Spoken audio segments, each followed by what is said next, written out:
वल मुतल्लकात यतरब्बस्न बिअन्फुसिहिन्न सलासत कुरू, और जिन्हें तलाक दे दी जाए उन पर लाजिम है कि वो अपने जियों को रोके रखें 3 हैज तक। ये इद्दत है, तलाक के बाद 3 महीने की इद्दत है। इस इद्दत में या तो शौहर रुजू कर लेगा अगर 1 या 2 तलाकें हैं, तीसरी तलाक हो गई तो रुजू का हक नहीं है, वो बाद में बात आ जाएगी। और इसी में चाहे तो इसके बाद जब मुद्दत खत्म हो जाएगी तो फिर अब शौहर का हक खत्म हो जाएगा, अब वो आजाद होगी, लेकिन इस मुद्दत के अंदर वो दूसरी शादी नहीं कर सकती। वल मुतल्लकात यतरब्बस्न बिअन्फुसिहिन्न सलासत कुरू वला यहिल्लु लहुन्ना यक्तुमन मा खलक़ल्लाहु फी अरहामिहिन्न, और उनके लिए ये हलाल नहीं है, जायज नहीं है कि वो छुपा ले जो कुछ कि अल्लाह ने पैदा कर दिया हो उनके अरहाम में। अगर हमल ठहर गया है और बीवी को डर है कि अब ये शौहर तो तलाक दे देगा, वो अपना हमल छुपा रही है ताकि पता ही ना चले उसको, क्योंकि वो चाहेगी कि बच्चा मेरे पास रहे, बच्चा बच्ची जो भी हो। जाहिर बात है कि बच्चा और बच्ची जो है वो मां के लिए तो जिगर गोशा है, उसके जिस्म का टुकड़ा है, उसके जिस्म का लोथड़ा है, तो वो छुपाने की टेंडेंसी होती है कि वो झगड़ा ही ना उठे। वला यहिल्लु लहुन्ना यक्तुमना, उनके लिए जायज नहीं है कि वो छुपाएं मा खलक़ल्लाहु फी अरहामिहिन्ना, जो कुछ के पैदा कर दिया है अल्लाह ने उनके रहमों में। इन कुन्ना युमिन्न बिल्लाहि वल यौमिल आखिर, अगर वो फिल वाक़ई ईमान रखने वाली है अल्लाह पर और यौम आखिर पर।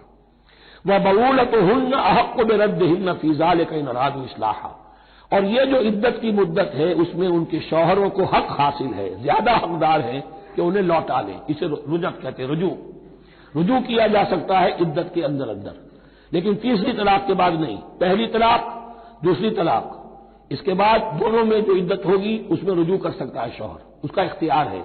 बीवी को ना कहने का इख्तियार नहीं है कि अब तुम तलाक दे चुके हो, अब मैं तुम्हारी बात मानने को तैयार नहीं हूं, इसका उसे हक नहीं है।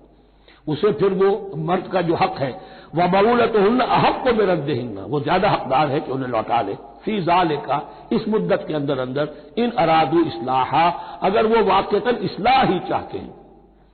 वलहुन्ना मिस्लुल लज़ी अलैहिन्ना बिल मारूफ, और उनके लिए हुकूक हैं जो कि मुनासबत से हैं उनकी जिम्मेदारियों के। वलिर्रिजाल अलैहिन्ना दरजा, और मर्दों को उन पर एक दर्जा फौकियत का, एक दर्जा फजीलत का, एक दर्जा हुकूक का हासिल है।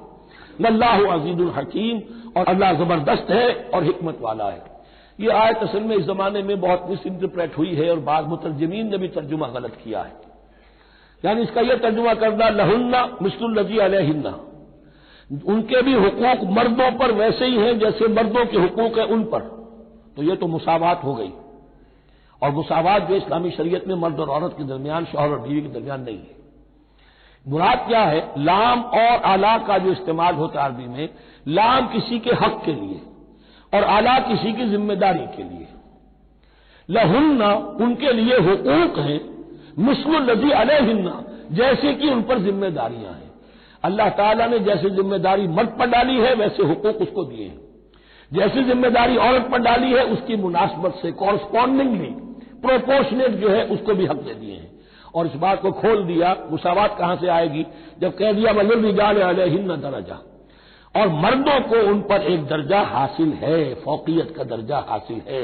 वल्लाहु अज़ीजुल हकीम, अब ये तुम्हें पसंद हो तब भी और नापसंद हो तब भी अल्लाह ताला अजीज है, हकीम है, वो सब कुछ जानने वाला है और वो जबरदस्त है, जो चाहे हुक्म दे, और हकीम है, हिकमत वाला है, उसका हुक्म हिकमत पर मबनी है। बारकल्लाहु ली व लकुम फिल कुरानिल अज़ीम व नफ़अनी व इय्याकुम बिल आयाति व ज़िक्रिल हकीम।